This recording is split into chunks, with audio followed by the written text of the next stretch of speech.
What is going on, Clippers fans? Welcome to the post-game hang after the Clippers get their asses kicked by the LA Lakers. I am Chuck Mockler. William Updike is going to join in just a few. I just started because I am antsy and I am furious at how the Clippers looked tonight.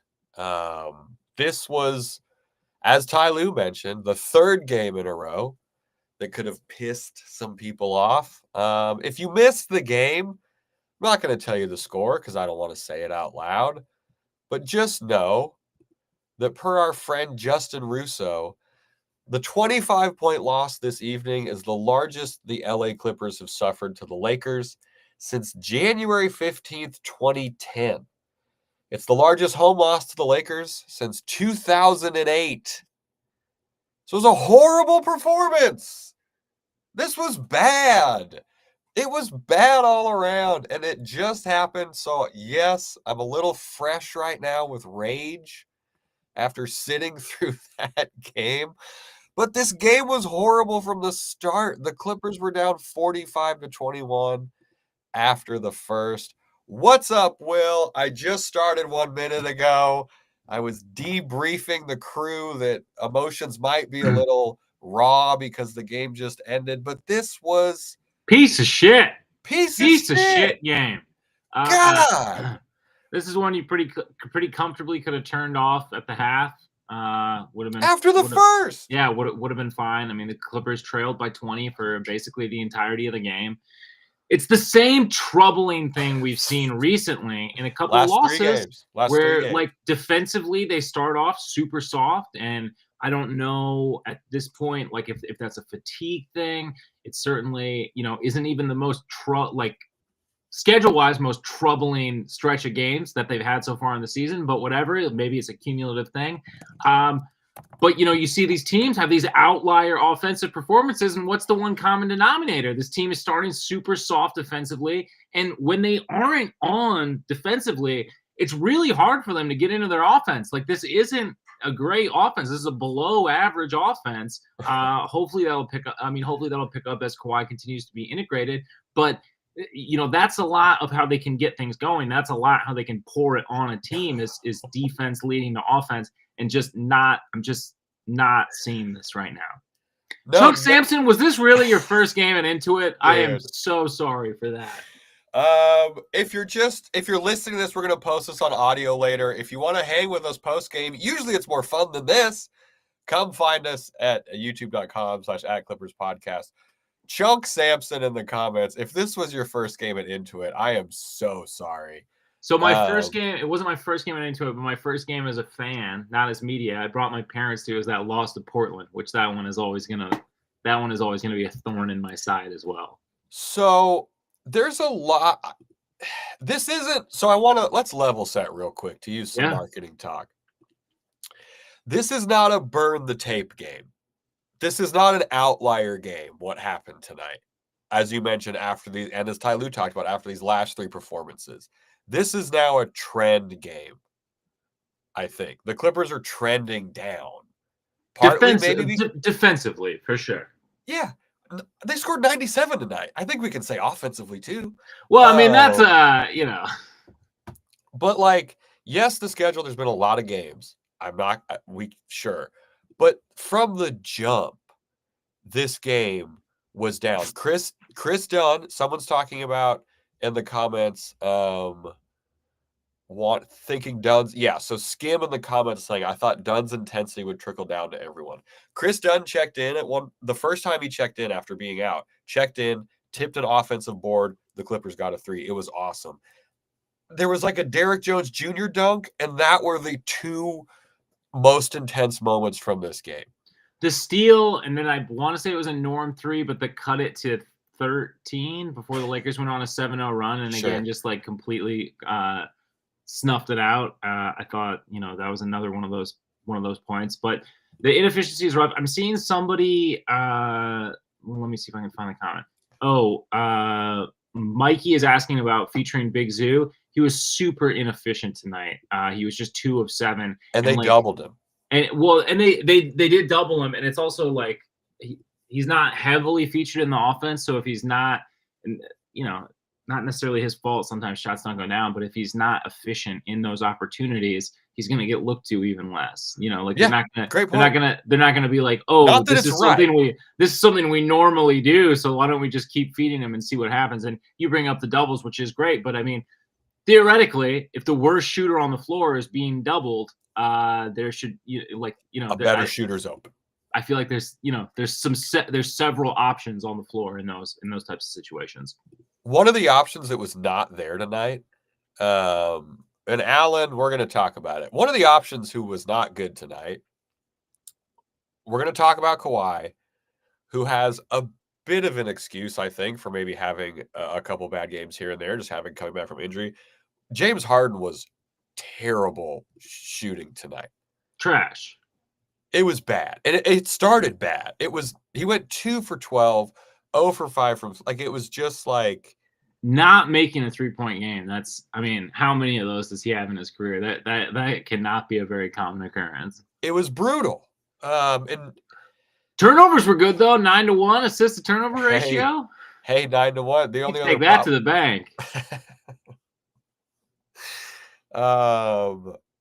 And defensively, defensively. Yeah. No, sorry, I got us off. James Harden. James Harden was. This was brutal. An abominable performance. We like James. We like everyone on the Clippers, but this was like, because this has been the last 3 games of just like not, and it's not that they're not taking the other opponent seriously. They look tired. You think it's a fatigue issue? Because I agree with you. I'm not seeing, and I guess that's what's even more troubling, right? Like, this doesn't look like the sort of lackadaisical approach that we would see in the 2-1-3 era, where it was just like, oh, okay, we can kind of do whatever. If we turn it on for 1 quarter, it'll be fine. This does kind of seem like physically guys are a little bit at the brink, which is even more troubling though, because it's like, that's not something that you can just fix with a mentality adjustment, And I think that historically we've seen this team kind of limp into all-star breaks, which I was really hoping would not be the case this season, just with a tight Western Conference. But I guess that's what we should be marking our calendars for. And historically, if you look at the last couple of seasons, what has the roster been? A little older. And we're like the 5 and 7. I was texting with Joseph Fry Award. The 5 and 7 destroyed these guys from a stamina perspective. Like, and so we talked about, we ran through the starter. Okay, James Harden was bad. Norm, 20 points. Defensive intensity wasn't there from anyone tonight, Norm included. Zoo, inefficient. We talked about that. Derek Jones Jr., pretty good tonight. So thank you to Derek Jones Jr. Way to waste a good Derek game. I believe he was my player of the game, so shout out. He was. He had the best plus-minus on the team at 0. Hey! Kawhi Leonard played 22 minutes tonight, and I have an angry tone just because we're so fired up from how shit that game was. Kawhi having a bad game during this part of his return doesn't make me as mad as the other things from this game that went poorly. It's just right. Like, I don't like that he had a bad game.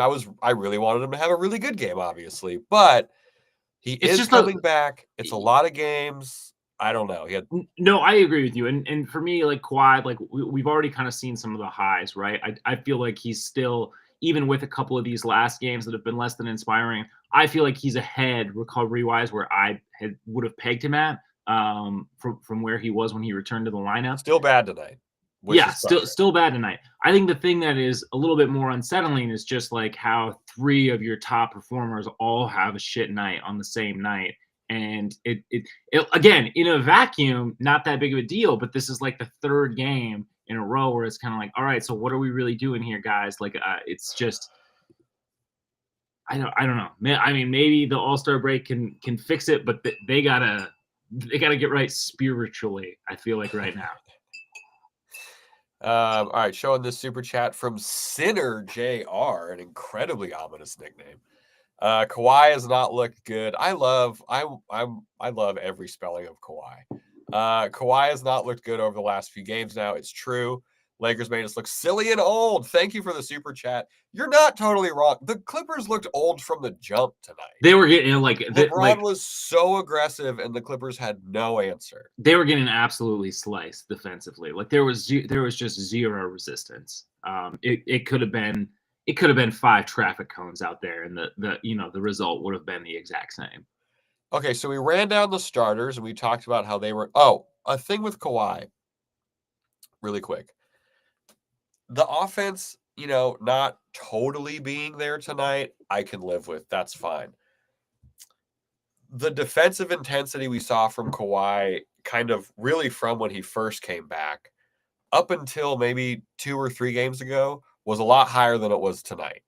Which that is maybe what I'm gonna be trying to keep one of these eyes on. I did not mean that thumbs up. In terms of like how he's doing. You know what I mean? Because that wasn't, again, the offense getting there, that's one thing, but the defense tonight was something that I think a lot of people are concerned about. I don't think I'm like super concerned about it yet, but it's something now that I'm like, okay, here's a little bit of a bugaboo in my brain watching Kawhi going forward.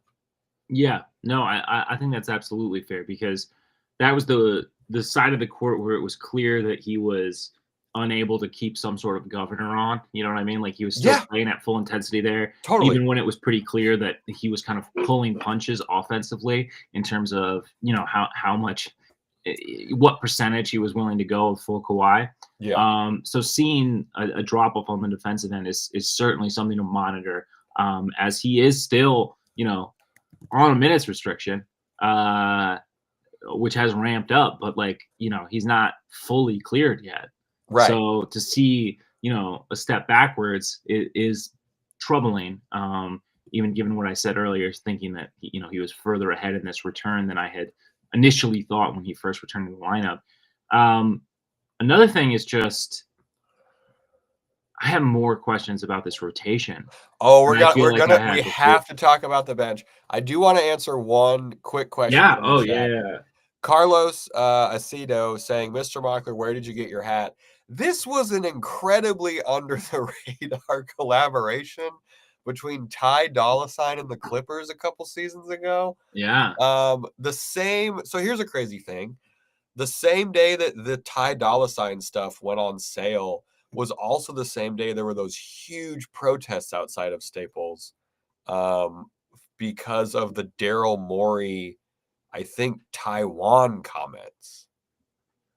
Remember that when we showed up to Staples and it was like they were trying to give out the free shirts and stuff? Anyway, I don't know if you can find this. You can probably find it on eBay. It's such a stupid piece of LA memorabilia to have. Okay, so we need to talk about the bench because the bench is an issue. Yeah, the bench is an issue. I feel like we just came off of giving Kevin Porter Jr. some flowers offensively. He was kind of dog shit tonight. I guess the more troubling thing is he was dog shit. Is it time for Terrence to be gone at this deadline? Yes. Because he is not a part of this rotation. He played 12 minutes tonight. 6 minutes of that was absolute garbage time. I was going to say. Half of it was garbage time. So what are we doing here? He's clearly no longer a part of this rotation or long-term plans. Let's make a consolidation move. Let's do something. I'm saying send him away, and I'm not saying that in a disrespectful way to Terrence. Send him to a team that's going to play him. Terrence Mann started this year really rough. He got hurt. It's been a really difficult season for him this year. I'm fully aware of what's happened with Terrence Mann this year. Holistically, Terrence Mann is an above-average NBA player. He's not a great NBA player. He's not fine. He's a guy who can slot in. He's a guy who could slot in, and I think basically every rotation. As to what like efficiency and helpfulness, that depends on fit. But yeah, he's a rotation. He's an NBA player. He's someone who should be in a rotation. Maybe he's not a starter. That's fine. He's not a starter. Sure. People are talking about Katsuya Baller. Wonderful name. He said Terrence is somehow regressing over the years. At some point, we need to look at a player's role and what he's being told to do in this role, because there were times when Terrence Mann was playing 3 different positions in the same week. Like, and I'm not like I'm not saying he should get more playing time or anything like that, but like you mentioned, if he's getting 5 minutes of real, actual, meaningful minutes, get him off the roster, because you're just making the rotations harder to figure out. Because now we have this weird thing where, like, oh, Terrence is going to get 5. Dunn's like, that's not a playoff strategy, right? Yeah. Like, cut this. And we gotta figure out. I mean, this was an issue tonight. It's going to be an issue moving forward. But like, we have too many guards that are sort of like one dimensional, and I think Terrence is an interesting piece. And then I do think you need to ship another guard, either KPJ or Dunn. Take your pick. They're not going anywhere. And do a consolidation move. I know, but I just think, like, what, where do those guys really fit into a consistent level on a rotation? Dunn, I'm willing to give a little bit more of the benefit of the doubt, just because I feel like the floor is a little bit higher for what he can do because of what he does defensively. But offensively, he has been such a black hole that it's I mean, we talk about this all the time. It's like, you could be the best defense in the world. It doesn't matter. You're not stopping everything. So when when you're a complete black hole on the opposite end of the floor, it's not good. What did you ran me down the stat? He's like 1 for 21 of his last 20 3-pointers. Yes. It's the Mo Harkless problem the Clippers had, where you have a guy which set us back, which was unfortunate, because I really like Mo Harkless. Yes, not like contract-wise, and this goes into the main point of, like, Ty has hitched his wagon to KPJ as the backup guard, or Chris Dunn, but Chris Dunn also, like, cannot initiate an offense in any way, which is very difficult when you're. I didn't realize how much, like, he kind of lagged as a ball handler. Patrick Beverley. The further we get from like what Pat Bev was able to do. Obviously, we loved Pat Bev, but like as a second unit guy, he would be kind of perfect. But he wasn't the starting point guard, and it certainly wasn't for the 2 and 3 era. Yeah, right. Like, I'm not saying, like, bring Pat Bev back, but, like, if Chris Dunn could initiate an offense, even just 80% of the way that KPJ can, which is a huge reason why he is getting time, he would be such a incredibly valuable player. But, like, we're still figuring out, we're treating this guard rotation like it's like week 2. Yeah. You know what I mean? Like, well, and it was part of that is like full display tonight, because part of that is like the unpredictability. Sorry, no, I mean, part of that though is the unpredictability, right? Like, what are you getting out of Kevin Porter Jr. on a night-to-night basis? It's kind of really unclear. Like, we know the style of play that he's going to have, which he has improved from where he started in the season. He is looking to get teammates involved more. He is one of the only true ball handlers on the second unit, maybe the only. So I get it, but it's still, the outcome is like there's a wild variance in what you're getting night to night there.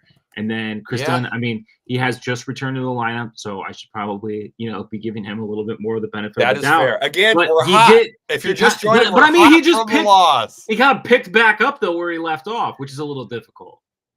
Yes. And we don't know, Drew Eubank, like our bet. Drew Banks? We talking Drew Banks now? And Nico Batum. We love Nico Batum. Rough season, shooting wise, from Nico. Yeah. He just, and I'm saying this is a bit of a nostalgia play. I'll say that if you're just joining, welcome to the Clips and Dip post-game hang. But there used to be a consistency vibe with Nico. You know what I mean? And now that isn't there as much. I think some of that comes, though, like I'm saying, with the unpredictability of some of these lineups as to like where he's going to be getting the ball, how that's all going to look. I think on a night like this where it's like 1 of 3, it's kind of like, I don't know, that to me, I'm not that bummed about that. He was he was a team's second worst, I believe, minus 19, but I don't think that's actually reflective of. No, I agree of his specific output on the court. But I do agree. I mean, but if he's the backup center for the playoffs, yeah, I mean, that just can't be the scenario. That's where we're at. Yeah, I hear you. and a fan. That's not where we're going to be at. I don't think that's where we're at Thursday. You think? Okay, we'll talk about and a fan saying, why aren't they playing T-Man more? The simple answer for when you're at a dinner party and, of course, the Clippers bench rotation comes up. Of course, as it does. If you're at the dinner parties, good dinner parties, it's because Kevin Porter Jr. can initiate an offense, so Ty Lue values that, and Chris Dunn is better at defense, so that's why. And Terrence Mann gets lost in the shuffle, and it's unfortunate. And he also hasn't had a very good season between injury and the start. Yeah, we're not saying he's been playing great and not deserving these minutes. Two extended absences from the lineup due to injury combined with, going from being a starter to not. I think there's a lot in flux there. And again, we make a lot of concessions for Terrence, which I think is fair because he has been asked to do a lot. But I don't know. I just we're halfway through the season. He's not getting any sort of consistent rotation minutes. I think it might be time to move on. Which I don't want, but it's like, he's not playing. What are we doing here? I agree. And that's what I'm saying. Like, if he's not going to play Thank you, Ryan. Stop Charles and this. Stop Charles and this Batum slander. I'm not saying it's just tough, but like. Oh, somebody is saying that KBJ has also slipped defensively, which I agree. And his defense is also like he wasn't a turnstile. KPJ's defense was like better than fine. You know what I'm saying? Like, if that's slipping, it's just not. It's not ideal. I was going too hot on Nick Batum. Nick Batum's great. I just wish he was better because we need him to be. I get and that's not a knock on Batum. Like, it's just tough that this is our. So let's take a quick, because I think we're going to put this out for audio. And we are going to put some ads in the audio. So let's take a quick ad break. And then we should talk about trade stuff because people are clamoring for it. Trade stuff coming up in 3 All right. Welcome back into Clips and Dip. Look, we just talked a very uninspiring Clippers performance against the Lakers, dropping that game. Now, I mean, we're at this point less than 48 hours away from the trade deadline, really like 36 hours. A KD trade might happen during this. Truly anything can happen the way that things have been leading up into this. But Charles, I'll kick it over to you. Like, we've talked a lot this season about sort of the Clippers prospects, sort of what they're thinking future-wise. Still doesn't really seem to align with a big move mid-season this year. Where are you at? Are you still there? Do you think they should? Do you think with the changed landscape now of the West, do they need to make a move? Where are you at? Have the last sort of, what has it been, 72 hours or whatever? Have they changed your mind at all? Somehow, like, the last 72 hours have felt like weeks for everybody who's an NBA fan. If you've been living in California with what has been happening in January, the start of the year has felt incredibly long. There's a lot of comments in the stream, which if you want to check out a stream after the game, check us out at youtube.com/@ClippersPodcast. Thanks for listening to the audio form, of course, later on. But there's a lot of comments in the chat about Colin Sexton. Can the Clippers get Colin Sexton? The Clippers, here is what teams are prioritizing with trades. Future, draft, especially capital. A team like the Jazz. Am I wrong? It just depends on who you're looking to make a deal with, obviously. But like a team like a Jazz, like the Jazz, they're not really even looking for an asset. They're looking to sort of stockpile. They want picks. Like when the Valanciunas news came up for like, he's going to be 2 second-round picks, the Clippers can kind of barely do that. Yeah, now it's changed, though. I think I've heard a first floated. No shit. Like, it's just not in the cards for the Clippers. They're not able to make a big trade. They're valuing the new cap rules. They're under the luxury tax. all this stuff, like the books are still closed until the end of next year, Yeah. I think. And Lawrence Frank isn't the type to make a knee-jerk reaction trade, and Ballmer is not, he doesn't meddle in things how they go, but I think he wants to make a bigger splash later than a medium splash now. Because whatever trade is out there now, like, does Colin Sexton make this team some juggernaut? Right? Like, how much better do the Clippers' chances get of winning a title? I just don't really get where he fits. Getting I just don't really Colin get where he fits Sexton. in the rotation. So Norm, I guess, is out, and you have Colin Sexton in. To me, that's Norm's not going anywhere because the locker, well, like, but he has to in rotation-wise. this deal.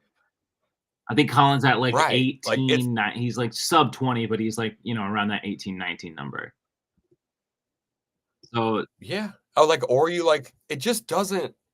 I know there's like mathematical ways that it works. I understand that, but there's not realistic NBA trade ways that it works. And I'm sure in 2 minutes we're gonna get a Woj bomb or something that they make the trade. But like, I don't know. Like, what do you think? Like, people are okay. Here's one. Boucher would be a good trade. yeah, it depends on what the ask is, but at this point, you really need a backup center. So I think it's worth. I think it's worth investigating. I mean, What is a backup center? Sorry, I'm knocking lights over. I'm so upset. But like, is a backup center putting this team over the top for what they would have to give up? Like, I guess that's where I'm kind of, I guess I just don't know. yeah. Like, does he make the Clippers some favorite in the No. playoffs? No, he's a floor Like, raiser. absolutely a floor raiser. And like, we trade, then the bench gets even thinner, but that might actually be a good thing. So then rotations get there is some out redundancy on the bench. So I think that makes sense. I think that makes sense. I don't know. I think like it just depends. How heavily does the last 72 hours does that? Like you said, they're not going to do a knee-jerk reaction trade, but like looking at the West, your competition amping up, and it's like that's the thing you got to consider too. Is like it's not just this year. Like the Lakers, I think are probably less worrisome this year, depending on what else they do at the trade deadline, than like if you're thinking about the future and once they get integrated and they figure out their center rotation and everything like that. You're talking about they've added at least 6 years probably to like a title contentionship window, and then the Spurs. Right. I mean that's that's maybe a decade. I mean, well, who knows? We haven't seen it on the court, but like theoretically, if things work out, I think they'll be able to figure it out. So you got to think about, there's two avenues of thought, I guess, is just, is there a move out there that can push you over the top for like this last year where things are like a little bit more in flux? Thunder are still very young. The Rockets, who knows like what they're going to look like as talented as they are in a playoff scenario. Grizzlies have had their struggles in the postseason. Do you bank on that? Do you try to make a big move? Knowing what the future is, knowing not only that the future is very strong, but like youthful. You look at a team like the Suns who have a lot of veteran talent. It has not worked out, and now like long term, they put in a lot on a win now move, and that's going to jam them up for a while. Jammed up is just such a funny term. You're not wrong. And yeah, I'm just like, this game was such a deflator. Yeah. Someone's asking, what are the odds that we don't make a trade? And I still, like I said, 45%. I think I still don't think they make any sort of like highlight or headline sort of breaking trade. Do you think they do the like a the Terrence for I think Robert they I think they do Williams, or, something like that. They have to address an obvious hole in the roster. I see no point. no disrespect to the Drew Eubanks I fans on just the like street. I see no point in let's hope that Kawhi has a healthy postseason this year. Why would you go into a postseason with Kawhi and you have limited years with him left with such a glaring hole in your roster that you haven't? It'd be one thing if it was like the small ball had worked, or because we've seen past seasons where it's like, okay, well, like the backup center rotation has been Sure. garbage, but we can kind of mitigate it with this lineup or with this rotation. We haven't really found that this year. And in games where especially in the playoffs, if Zoo is getting doubled, and that's really like reducing his efficiency, it's gonna stall this offense, and they're gonna need some other options. They're gonna need some counters to throw out there. So something they got to figure out. Ryan Rojas bringing up a spicy tweet from Ralph Lawler, who maybe should get off of Twitter just for his own mental health. I love Ralph Lawler. The team is kind of trying to erase the fact that he was ever the announcer for 40 years, which I don't like. Ralph Lawler tweeted about swapping Kawhi for KD. I don't know. It wouldn't. I think it's I think it's kind of a lateral move. I'm Like, sorry. it's kind of a lateral move. Yeah, especially when someone in the chat is bringing up go back to the defense first mentality. The way this team is currently constructed, I do think they might be worse off with Kevin Durant, just because of how they've built this team, how they've schemed this team, this roster all year long. I think replacing that piece with KD is maybe less conducive to success given the current constraints of the roster. Not that I think that KD is worse or anything by any margin. I just think like if they have this thing that they've been trying to figure out, but poof. Yeah, I don't. I mean, as a skinny guy, I respect what he does for the skinny guy culture, but like it's just not. People saying Kawhi is better than, or KD's better than Kawhi right now. Kawhi's returning from an injury, so I don't think that's, well, like, and in a vacuum, surprising. I mean, offensively, look at the talent that KD is surrounding on him, and tell me where the Suns are at right now in the standings. So, like, right, like in a vacuum, sure, like, yeah, he's scoring more points than Kawhi Leonard. Like, what are we doing here? Yeah. Anna with another great take. I'm so confused. I thought we were second in defense. We were, but they looked real tired tonight. Yeah, they've looked soft on that end. And they're not blowing it up. So the people who are commenting like trade Kawhi, we don't have picks. That's not happening. And I don't, it's just not going to happen. Anthony Hunt saying Kawhi just said the second group has to get better. I mean, factual. Yeah, he's not wrong. Not like the starters though were like particularly inspiring tonight. So let's maybe not shy away from that. But also the bench has been bad. I don't know. It's difficult, man. Game like this just really highlights everything too that's kind of been going wrong. It's like it's really hard to not hyper focus on everything bad. Yeah, we're running hot. That's how it goes. I don't know. And now, kind of going into what's going to happen on Thursday, the Clippers now get a Pacers team that just lost to the Blazers. A Pacers team that has been incredibly hot over the last 5 games. 120 offensive rating, putting up like 125 points a game. Siakam and Halliburton were on a tear. How do we feel kind of about this game on Thursday? Because I don't feel great about it. But who knows? I mean, the trade deadline games, the games the day of the trade deadline are always kind of weird. That is a good call. There could be, I mean, I guess as evidenced by the Pacers kind of losing tonight. Also, okay, there's like a trade Kawhi contingent in the chat. And that just like that's not. Don't hang your hat on that happening. On what? That's not going to happen. On Kawhi being traded. Yeah, I don't think so. We'll see. I mean, who's coming through with the Godfather offer? Because it's not. What is a Well, what that's is what I'm the saying. Like, Godfather offer? if you get three Yeah. firsts,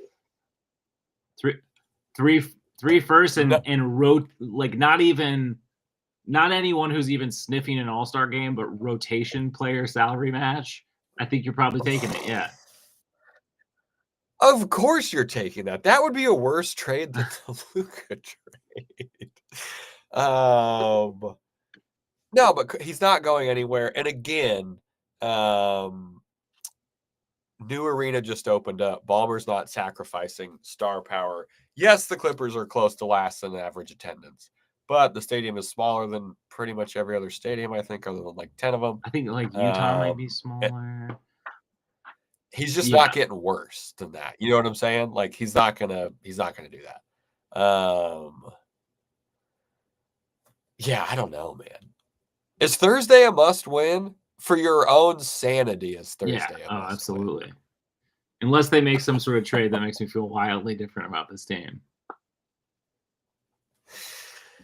Yeah, and I don't know what trade is out there.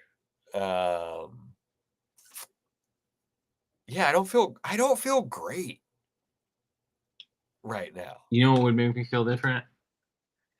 Ben Simmons on a buyout, baby. Ben Simmons on a buyout.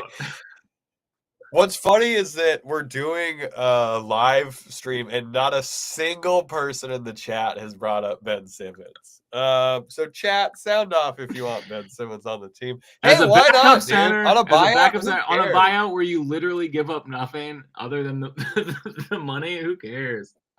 The dignity.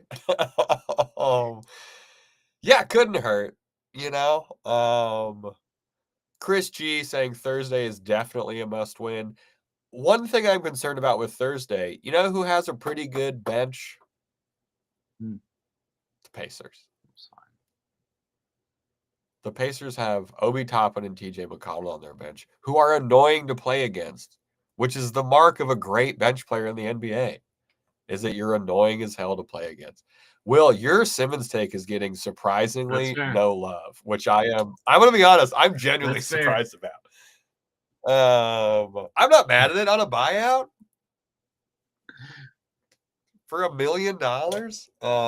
Okay, Jonathan Ang on your side. Let's go. On a buyout, I have to be honest, it's a risk nothing deal. It's a risk nothing deal for a guy who's still athletic, still a solid defender, a really solid passer, and he just wouldn't need to do any of the stuff that he's bad at on this team. The athletic thing, I think, is a pertinent point because it feels like every year we talk about how the Clippers need to have more athleticism, and they got that this season, but the last 3 games have just been so disappointing that I think, like, yeah. Katsuya Baller saying we don't need any more non-offensive guys. But the defense hasn't looked great. Right, the defense still been bad. And Nico needs a rest because Nico is going to play a bunch of time in the playoffs as the center. He needs rest during the regular season, I think. I was going too hot on him earlier. I understand that. I don't know. Do we have any final thoughts before we head out and try and cool off before we have to work let's tomorrow? Just try to flush this one from our memories and onwards and upwards, I guess. This has to be more. This game shouldn't, because again, it is just one game. It is a terrible loss, but it does make me feel like if this doesn't put it at the forefront of the front office's mind, like they have to do something. And I'm still like, I'm not even saying like a huge swing, but they got to do something. They got to do a consolidation move. They have to figure out the second unit, and everybody has to be better. I think that's fair. I think this Pubfolio comment is very funny. We need 3-point shooters. You're smoking crack if we had Ben Simmons. That's a funny bit. That's fair. Will actually is doing that. Okay, I like this. Let's get Kyrie for KPJ from the Mavs. Seems like a fair trade. Katsuya Baller has figured it out. Nico Harrison would take that. We throw in a couple In-N-Out coupons because Whataburger sucks, and we'll be good to go. Okay, Will, real quick, your player of the game for Thursday against the I don't Pacers. give a shit. Let's just get a win. I don't fucking care, dude. I'm gonna go. I know we can't pick him, but I'm saying Zoo because he's going against Miles Turner. He's played well against him before. He's gonna want to bounce back. Let's go, Clips. All right, we're gonna do an episode maybe Friday. I don't know. We'll figure it out.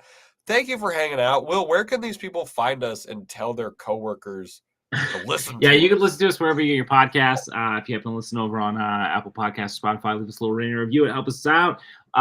If you're watching this, you're probably tuning in post game. We do these streams over on youtube.com. That's at Clippers Podcast. Best place to check us out. Go ahead, subscribe, hit the little bell or whatever so you know when we come out with new shit. But however you consume the show, just know we appreciate you. We very much do. We'll be back at some point. Here's to a win on Thursday. Here's to a good rest of your week. It's only Tuesday, but